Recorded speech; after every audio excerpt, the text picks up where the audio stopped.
Boa noite a todas e a todos uma vez mais. Você que está aí do outro lado, acione o sininho, dê o like, subscreva e partilhe o canal para ajudar esta imprensa livre e que defende a notícia sem grilhetas, tampouco algemas. Ora, vamos começar com covardia do MPLA, aniquila o país e legitima novos colonialistas. É assustador ver a maioria dos dirigentes do MPLA subjugada à ala fascistoide de extrema-direita, refém do capital estrangeiro e do Fundo Monetário Internacional, advogados da perpetuação no poder de um regime dócil, capacho, ditatorial e assassino da democracia. Um poder autoritário e insensível ao clamor dos povos, garante da manutenção do novo colonialismo, defensor da expoliação das matérias-primas, promotor do desemprego, fome e miséria, através do neoliberalismo econômico, defensor de impostos altos, juros criminosos e alta dos preços dos produtos da cesta básica, que trata a maioria dos autóctones como escória da sociedade, enquanto a minoria dominante vive como nababos sob proteção dos Estados Unidos, Europa Ocidental, China, Rússia, insensíveis e indiferentes à alternância do poder através de eleições livres, justas e transparentes, desde que mantenham contínuo controle da soberania econômica. O terceiro mandato se consolida se o patriotismo no seio do MPLA não vir ao de cima e unir-se à sociedade civil para inverter o quadro. Estaremos paiados. Definitivamente, João Lourenço, a ser verdade, que autorizou a compra com dinheiro público, segundo o Clube Capa, de um avião executivo luxuoso de 19 lugares, Bombardier Global 7500, por 65 milhões de dólares para uso pessoal da primeira-dama, Ana Dias Lourenço, no momento em que o país está assolado por uma profunda crise econômica, social e política, por incompetência e má gestão do próprio executivo, não vaticina abandonar o poder, de acordo com o número 2 do artigo 113 da Constituição da República, que impõe até 2 mandatos como presidente da República. Não quero, resisto em acreditar, mas a ser verdade, mesmo verdade, estamos diante do mais abjeto regabof monárquico despesista que escancara a seu belo prazer os cofres do Estado, indiferente à calamidade social que leva milhares à fome e miséria.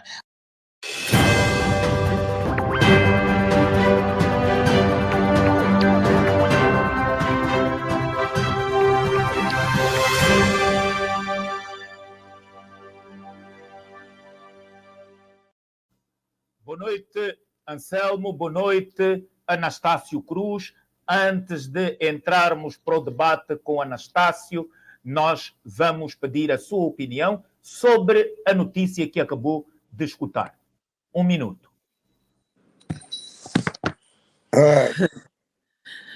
Boa noite, Dr. William. Boa noite, convidado. E boa noite a todos telespectadores que nos seguem, tanto residentes como na diáspora. Dr. William, eu tenho dito que é preciso haver, de facto, uma consciência patriótica para se assumir um determinado cargo. E o Presidente da República, como todos sabemos, a própria presidência em si, é uma instituição que está acima de todas as instituições, o que implica dizer que o Presidente da República tem que se assumir como o garante da estabilidade, o garante da paz e o garante de todas as projeções que visam, de facto, o desenvolvimento socioeconômico, cultural e até humano das suas populações. E o Presidente da República tem que ter, de facto, limites, tem que ter consciência de que os recursos são cada vez mais escassos e a sua priorização deve ser tida na agenda da governação como obrigação, porque não faz sentido o Presidente da República esbanjar ou tentar querer exibir o luxo num país em que hoje, que estamos a falar, há pessoas que morrem de fome. Hoje temos o índice, se calhar maior a nível do mundo, do desemprego. Hoje o país está inviável, o país está em dissolvência. O país não tem, de facto, alguma zona que se possa aproveitar para alimentar uma esperança nos cidadãos. Portanto, se é verdade que isto que está a acontecer, o Presidente está a fazê-lo do seu, da sua livre e espontânea vontade por arbitragem, eu penso que os angolanos têm motivos bastantes para se indignar e até formar o task force de maneiras que aquele projeto de destituição vá avante. Porque estamos a acompanhar hoje, pelo menos em Portugal, só por pronunciamentos, o Chega está a obrigar o Presidente da República Portuguesa explicações e até estão a dizer que está a trair a pátria. Quer dizer, só uma palavra. E nós estamos aqui diante dos atos que contrariam todo o fenômeno no panorama econômico-social.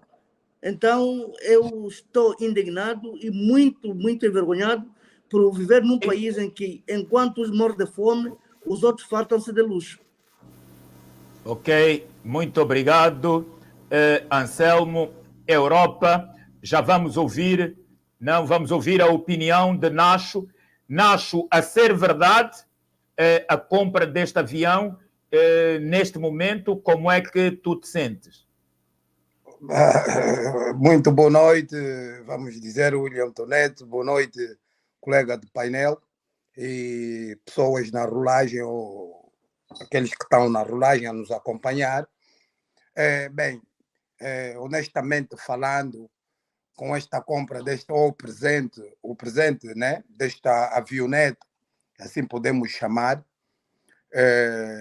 para a primeira-dama, não é? O presidente oferta à primeira-dama, não sei o porquê desta oferta à primeira-dama, porque a antiga senhora que teve no poder, que se chamava José Eduardo dos Santos, tinha feito uma oferta dessa à primeira-dama, sua primeira-dama também, que é Ana Paula dos Santos. E para onde anda essa aeronave? Eu posso dizer, eu não sei, e ninguém sabe. Ele próprio, a antiga senhora, presenteou-se também uma aeronave presidencial. Desta aeronave, ninguém sabe.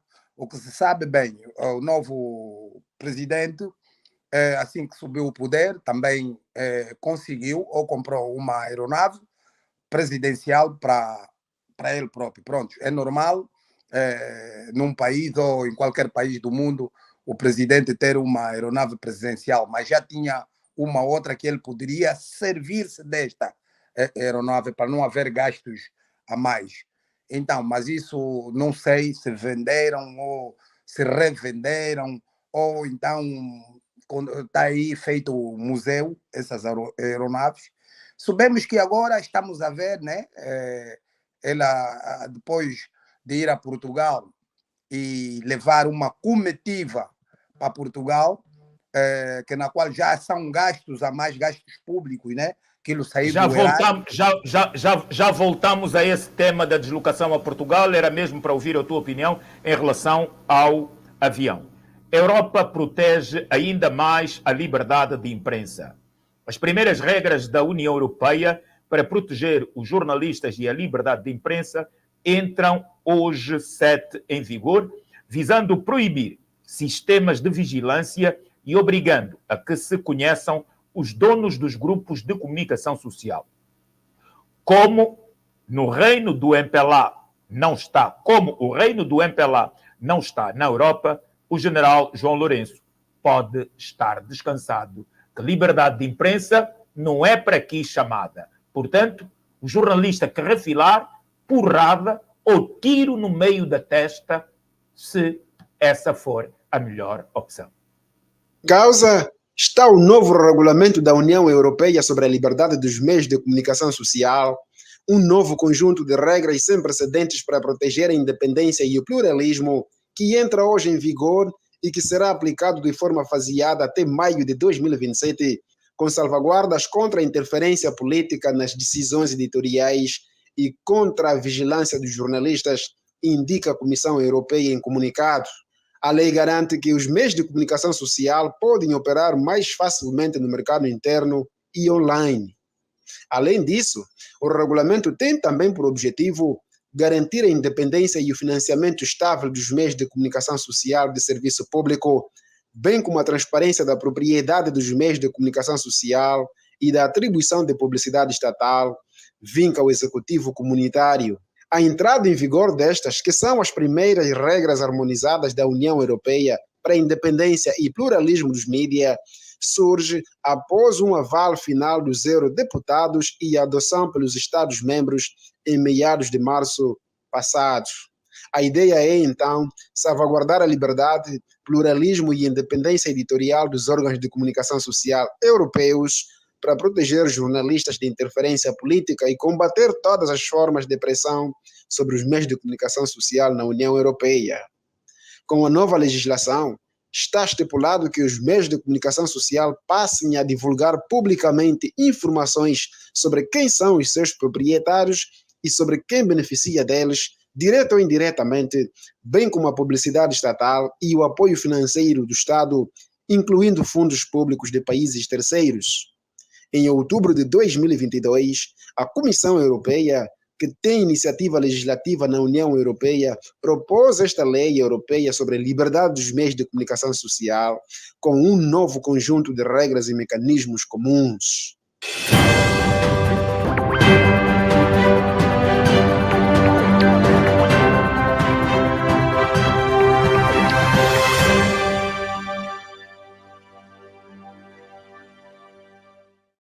Honremos os jornalistas palestinos. O júri dos prémios Pulitzer atribuiu uma menção especial ao trabalho corajoso dos jornalistas palestinos que cobrem a guerra na faixa de Gaza desde 7 de outubro de 2023, bem como os seus colegas mortos durante o conflito. Os jornalistas palestinianos já tinham vencido o prémio da Unesco para a liberdade de imprensa. Este ano é reconhecido o trabalho corajoso dos jornalistas e profissionais de mídia que cobrem a guerra em Gaza. Em condições horríveis, um número extraordinário de jornalistas morreu no esforço para contar a história dos palestinianos e dos trabalhadores em Gaza, segundo a organização da 108ª edição dos Pulitzer. Os prémios Pulitzer, atribuídos pela Universidade de Colômbia, em Nova York, a trabalhos de excelência de jornalismo, literatura, teatro e música, já tinham reconhecido o trabalho dos jornalistas em guerras como a da Ucrânia ou do Afeganistão, mas foi considerado que o conflito na faixa de Gaza entre Israel e o grupo islamista palestiniano Hamas vai mais longe devido ao seu eco noutras áreas. Entre todos os prémios nas categorias jornalísticas, a guerra na faixa de Gaza também esteve presente noutras sessões, como a que homenageia o melhor do jornalismo internacional. Nesta categoria, o prémio foi atribuído à redação do The New York Times pela cobertura extensa e reveladora do ataque letal perpetrado por milícias do Hamas no sul de Israel no dia 7 de outubro, bem como pelo seu trabalho sobre as falhas dos serviços de informação israelitas e a resposta mortal do exército de Israel em Gaza.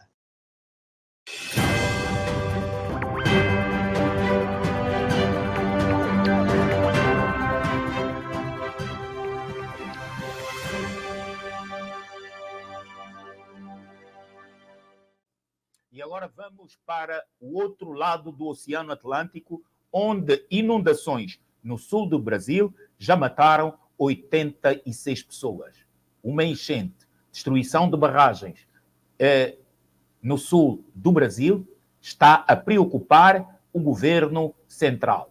E o presidente Lula deslocou-se já a Santa Catarina no sentido de poder ver os estragos e dar todo o apoio da Federação àquele Estado brasileiro.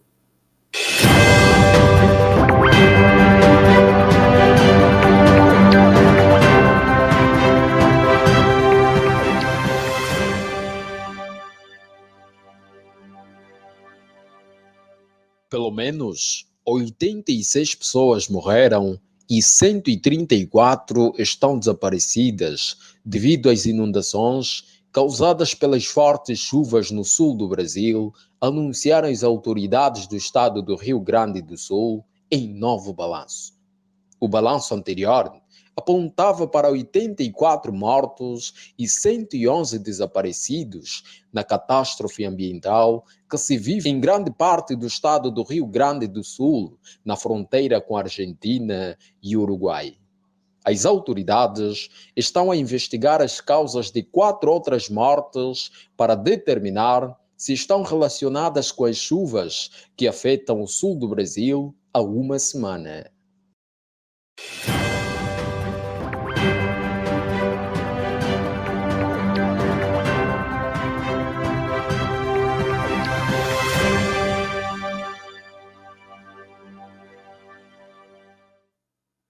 Trabalhadores denunciam insensibilidade da ministra das Pescas. Os trabalhadores do Ministério das Pescas manifestam-se frente ao Ministério desde 6 de maio de 2024, numa greve que pretende estender-se até 10 do mesmo mês. O incumprimento do caderno reivindicativo da entidade empregadora do Ministério das Pescas e Recursos Marinhos leva os trabalhadores a levantarem a primeira fase da greve de 6 a 10 de maio do corrente ano. Esta greve tem a ver mesmo para ser resumido por incumprimento do caderno reivindicativo. Porque o caderno reivindicativo, desde que entrou na Sua Excelência achou melhor criar um grupo de negociação e esse grupo veio, negociamos e até inclusive participou o pessoal do MAPES, da UNTA, que é o mais velho Bumba, para acompanhar as negociações. Há condições para corromper as mídias, mas não tem condições para dar aos trabalhadores. Veja lá o tipo de ministério que nós temos, muita insensibilidade. Nós estamos num ministério em que há uma exclusão no seio dos trabalhadores. Nós temos dentro do Ministério trabalhadores que são filhos e trabalhadores que são enteados. Os trabalhadores filhos são os que a ministra trouxe, né, que são os contratados que ela trouxe, que nem sequer estão aonde no Ministério. E os enteados somos nós, o quadro do Ministério, que não somos tidos e nem somos achados no Ministério das Pescas. Nós não somos ilegais, senhora ministra, em vez de estar a perseguir os membros da Comissão Sindical, senta conosco e resolve os nossos problemas. E fazer uma denúncia pública que, na primeira fase da greve da função pública, a greve geral da função pública, os trabalhadores das pescas aderiram e aplicaram falta e descontaram o salário de todos os trabalhadores das pescas. Aí nós, os sindicalistas, nos colocaram processo disciplinar e nos descontaram 70% do nosso salário. Somos obrigados a sustentar nossa família com 30 mil kwanzas. Nossos trabalhadores estão a ser tratados de forma desumana. Estamos a pedir às ONGs de direitos humanos que intervenham nas pescas, em todas as instituições. Há uma máfia, há crimes aqui. Os nossos seguranças do Cefopesca estão há 5 anos, 5 meses, que não recebem salário. Não recebem salário há 5 meses. E recebem o salário na mão do diretor do Cefopesca, que é marido da diretora do gabinete da ministra das Pescas, é sobrinho da ministra, há um nepotismo muito grande. Durante a entrevista à TV8 Angola, a secretária da Comissão Sindical para a Área Social do Ministério das Pescas e Recursos Marinhos, Eugênia Chirimbimbi, afirmou que uma das ferramentas essenciais, importantes e indispensáveis para um bom gestor é a utilização das leis vigentes no país. Pura e simplesmente a Sua Excelência não usa as leis vigentes e não usa a ética, porque a ética na liderança diz que para se dirigir Primeiro, tens que valorizar os seres humanos, valorização humana. Não se deve fazer o mal para atingir o bem e nem tudo vale. E tem outras coisas. Daqui para frente, se o Ministério não responder, porque nós estamos... O lado da Sua Excelência nos ataca muito. Nós vamos ser pacientes, temos 3 fases da nossa greve. Se o Ministério não responder, vamos partir para a agressão. É isso que falta. Já somos agredidos fisicamente, ou seja, psicologicamente, não é? Não temos direito à alimentação, somos perseguidos com documentos, então nós vamos nos defender fisicamente e nós não queremos chegar até aí porque nós temos um órgão responsável que é o Estado. Vamos partir para a agressão física. Nos últimos dias, o país tem registrado elevado índice de greve na função pública, falta de negociações entre o governo e os trabalhadores tem sido o fogo.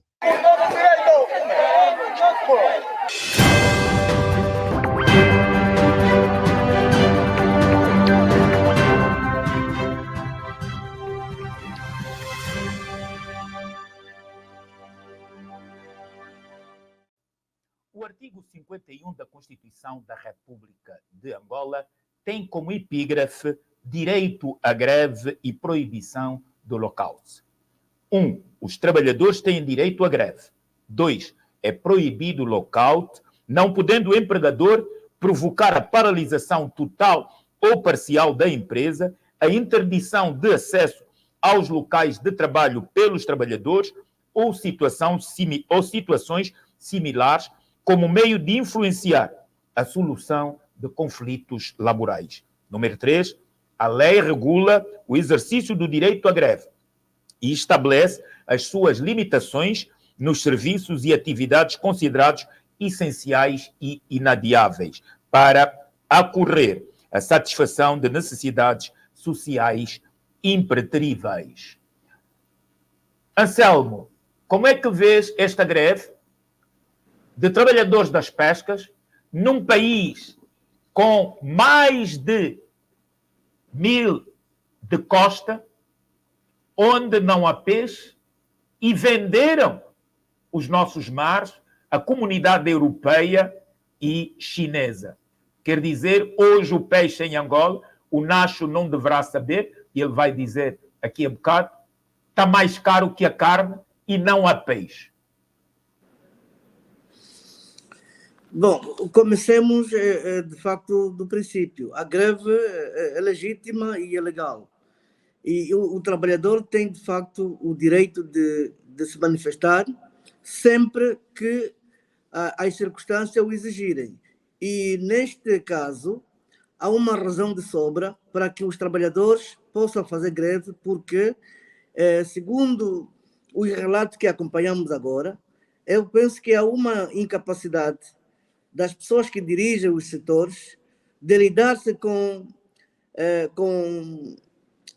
a massa humana.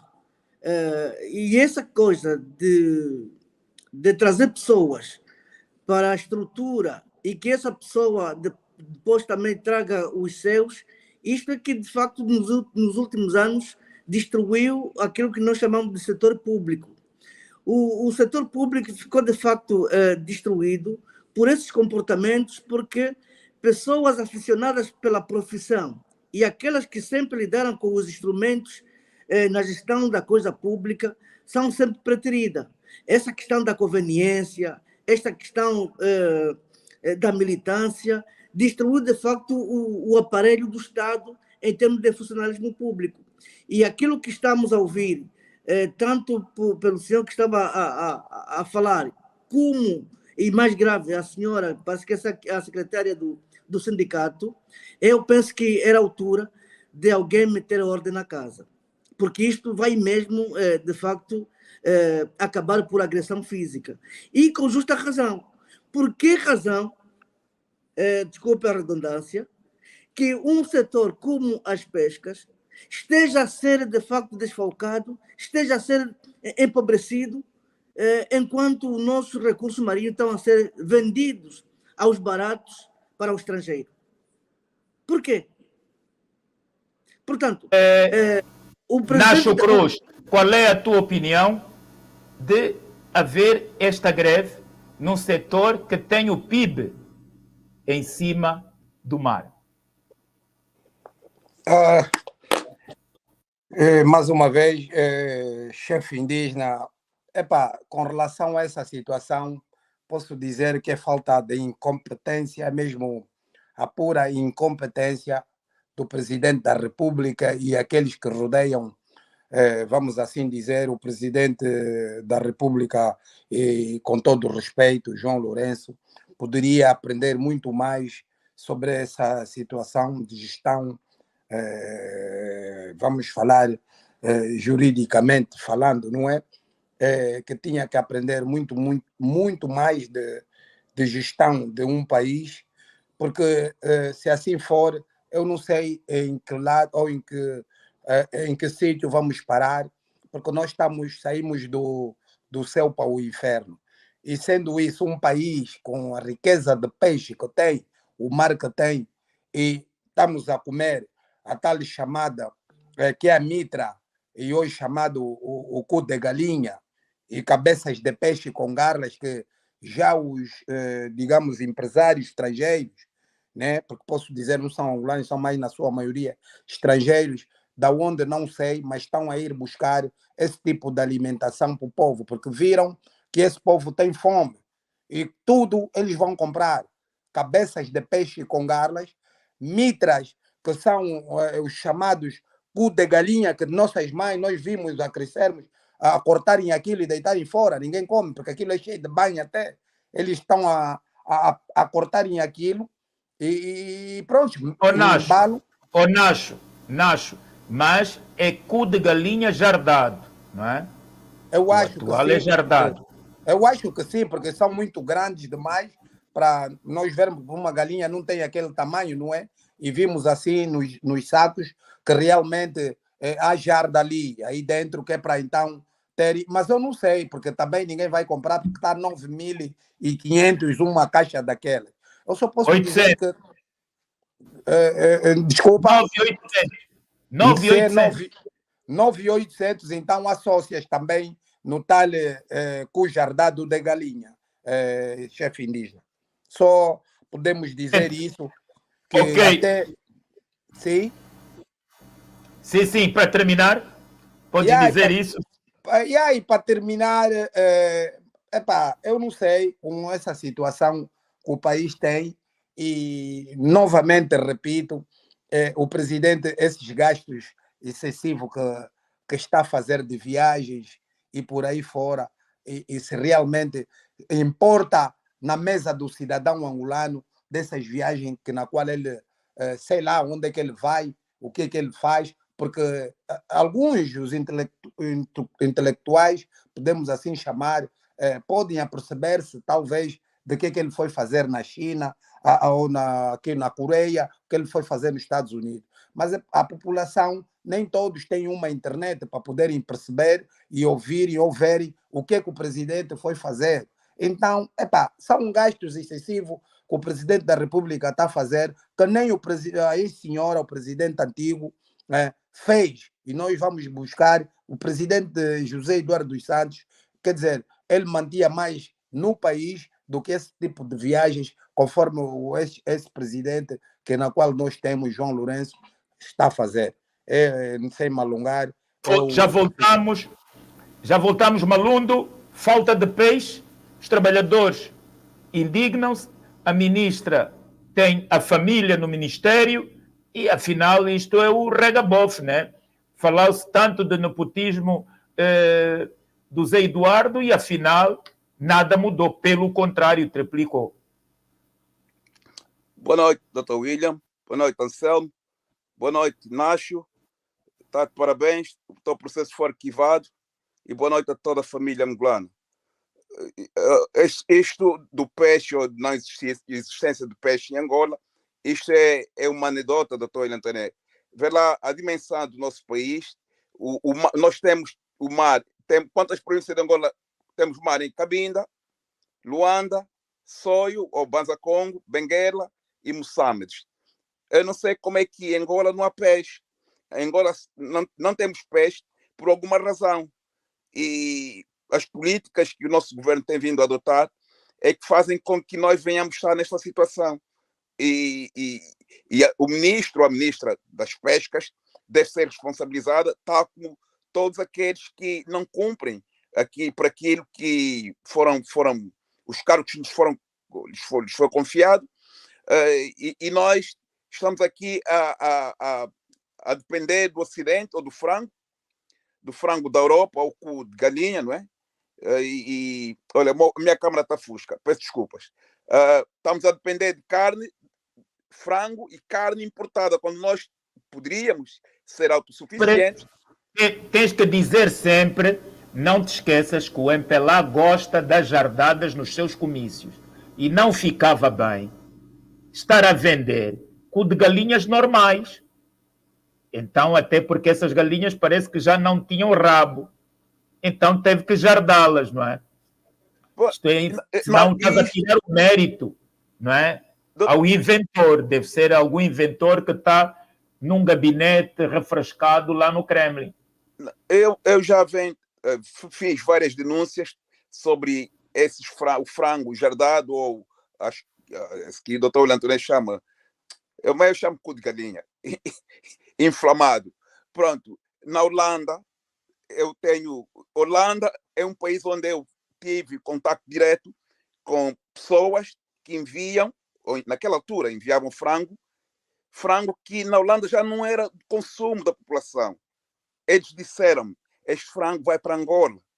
Os vossos governantes fizeram acordo ou contratos com uma empresa lá holandesa que fazia um envio de frango. Não sei agora se esse frango sai em que país, ou se vão fazer contratos noutras zonas, mas aquele frango era para Angola. Eu vi isso. E foi-me dito por um holandês, disse: o frango que nós não consumimos aqui vai para Angola. E os governantes é que fazem esse tipo de acordo. É frango que provoca doenças, é frango que tem, quer dizer, que já não é próprio para consumo. E enviam para lá. Vê lá, se naquela altura já não servia para os holandeses consumirem, como é que depois, não sei quanto tempo fazia da Holanda para Angola, e depois chegava ao Porto de Luanda, ou ao Porto de Benguela, ou sei lá que porto o barco atracava, e depois é que vendiam, colocavam à disposição da população angolana. Vê lá o disparate que esses nossos governantes fazem, o que eles fazem com o nosso povo. Isso não se faz. E temos o nosso mar. No entanto, os nossos pescadores não têm prioridade. Doutor Olantone, é que na ilha de Luanda, nos meus tempos, eu não comia frango. Eu só comia peixe, e do bom peixe, todo tipo de peixe. No meu tempo de criança, nós tínhamos tudo: espada, quimbumbo, cachucho, quer dizer, tudo. Agora não temos nada. Ok, Malundo, isso deve-se à luta política que existe nos nossos mares e também, principalmente na zona, nos mares que banham Luanda, os peixes UNITA superam os peixes do MPLA. E então, essa guerra política que há aqui em terra também invade os mares, daí a inexistência de peixe. Turismofobia já dura há 49 anos. O ministro do Turismo, Márcio Daniel, sublinhou em Moçambique a necessidade de os agentes do setor serem mais pragmáticos, tendo em vista a transformação do potencial turístico em fonte de receitas. Pragmatismo é algo que o governador do Namibe, Arce Mangueira, anfitrião nesta visita do ministro, não sabe o que é, e o ministro não sabe ainda o que é turismo, pois está a aprender a soletrar a palavra e a empreitada que lhe foi dada pelo presidente da República, secundado pelo presidente do MPLA, João Manuel Gonçalves Lourenço, superiormente secundado pelo comandante em chefe das Forças Armadas, João Manuel Gonçalves Lourenço, para se fazer turismo com balas, com buracos, com lama e com bastante lixo. Segundo o governante, que falava à imprensa no quadro de uma visita de trabalho à província do Namibe, o país tem recursos, mas precisam ser impulsionados com a ajuda de todas as forças vivas da sociedade para que o turismo seja caminho para a diversificação da economia. Durante 6 dias, Márcio Daniel vai constatar o estado do setor na província, identificar e selecionar principais ativos que servem de chamariz do turismo. O seu programa reserva, entre outras atividades, deslocações à comuna de Lola e aos municípios do Camucuio e Bibala, onde visita alguns pontos turísticos e pinturas rupestres da zona do Chipopilo, além da estação arqueológica do Caraculo e o forte de Ombaca, ambos na cidade de Moçambiques. De igual modo, visitará o complexo turístico Oceanos, a Fortaleza de São Fernando, o Cine Estúdio e a Península do Tomboa. Em julho do ano passado, ficou a saber-se que o projeto de desenvolvimento integrado da Baía de Moçambiques iria ser dirigido por um gabinete de gestão e operacionalização, abreviadamente designado por GOMOçambiques, sob dependência do Ministério dos Transportes. De acordo com o despacho presidencial número 185/23, de 28 de julho, o Executivo criou este gabinete especializado para a gestão dinâmica e o acompanhamento do projeto de desenvolvimento integrado da Baía de Moçambiques, de modo a que seja executado e utilizado dentro dos padrões recomendados internacionalmente, com vista ao desenvolvimento econômico e social do país.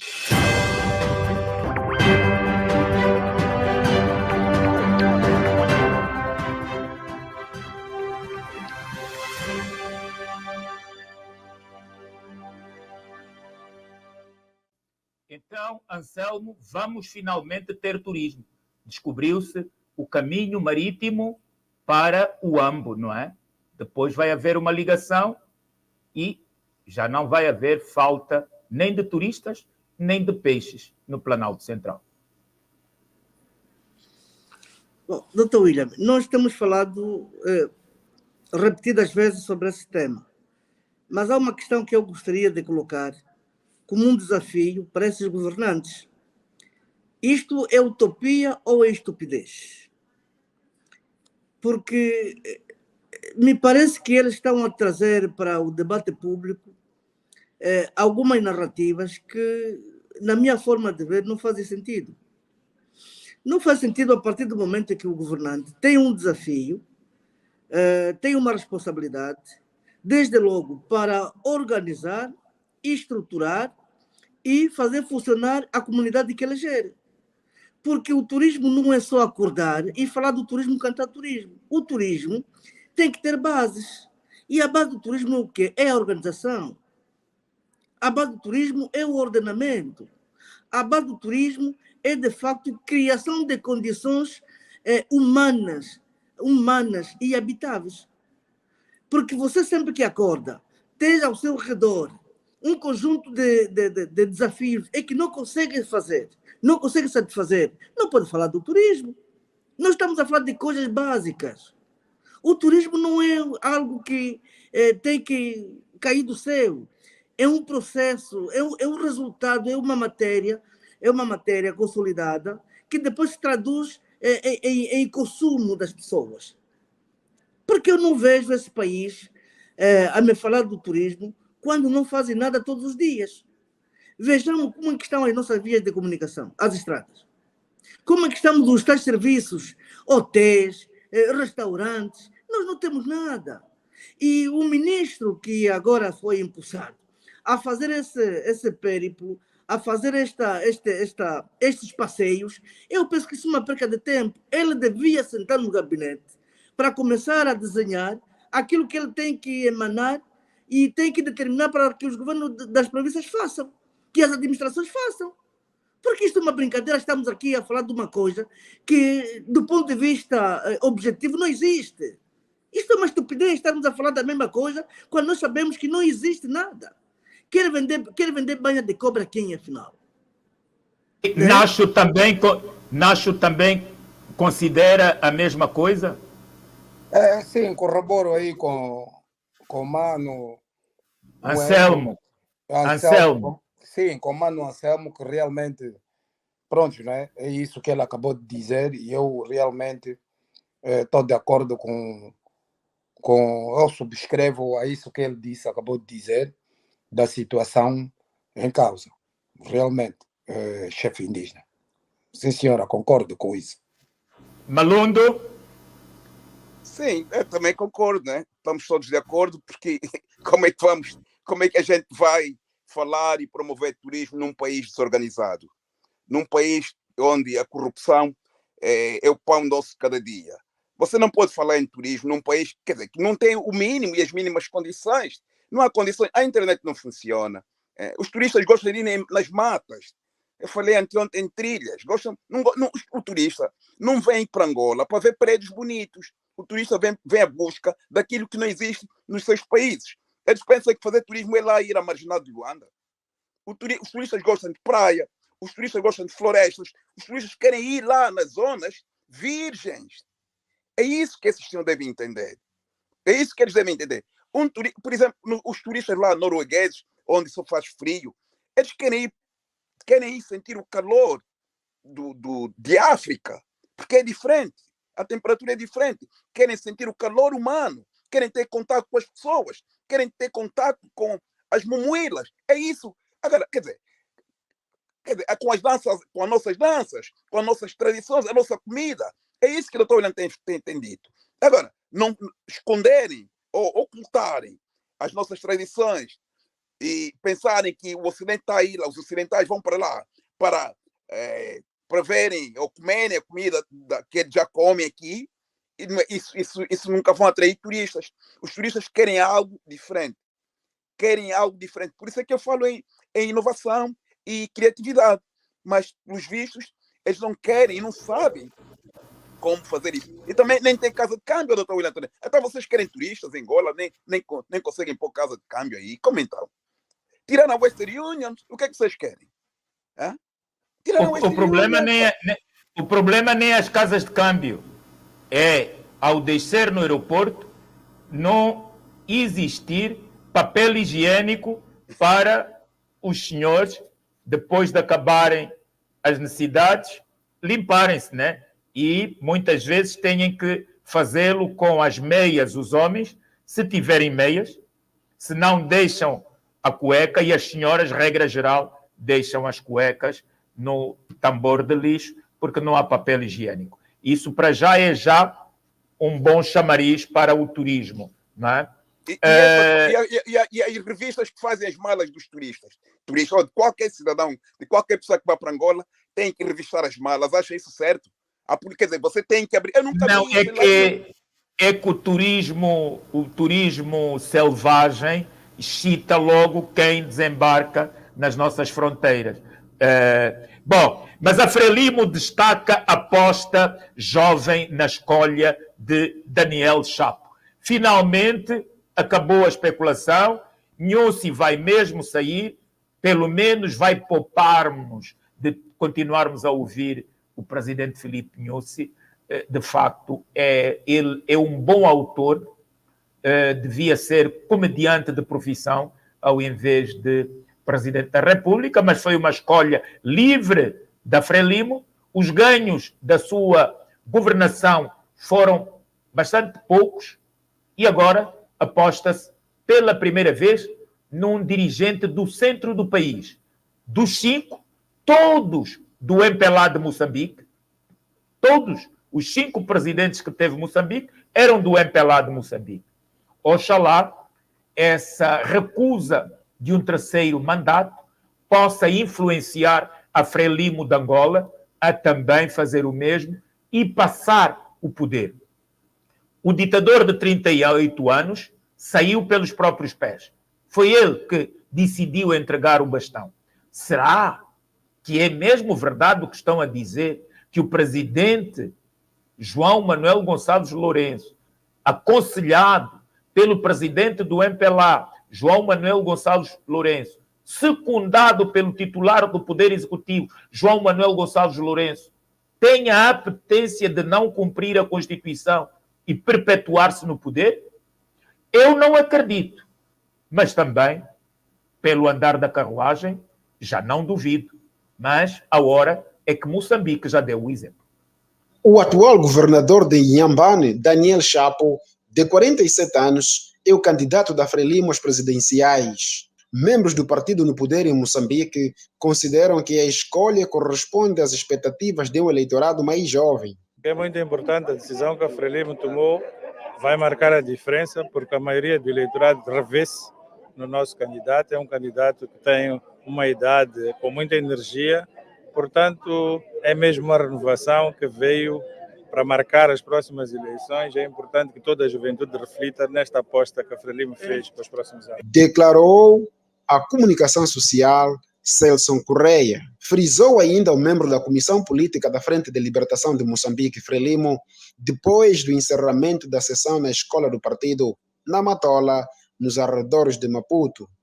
Verônica Macamo, membro da Comissão Política e atual ministra dos Negócios Estrangeiros e Cooperação, destacou a importância de deixar o legado para os mais novos, sobretudo para os melhores filhos. Quem é então Daniel Chapo? O anúncio foi feito por volta das 23 horas de domingo. Daniel Chapo foi eleito com 225 votos, mais de 90% na segunda volta. Daniel Chapo tem 47 anos de idade e é formado em Direito pela Faculdade de Direito da Universidade Eduardo Mondlane, em Moçambique. Foi administrador dos distritos de Nacala Velha e de Palma e neste momento é o governador de Inhambane. Apesar dos relatos das discórdias quanto às listas apresentadas pela Comissão Política, Felipe News, presidente da Frelimo, considerou que o processo decorreu de forma natural. News também afirmou que nunca considerou um terceiro mandato como presidente da República. Camaradas, o nosso candidato, vou repetir perguntando, chama-se?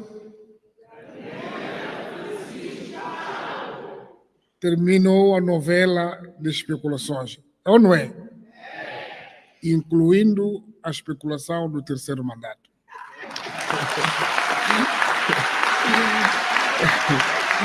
Disse no encerramento da reunião do Comitê Central do Partido.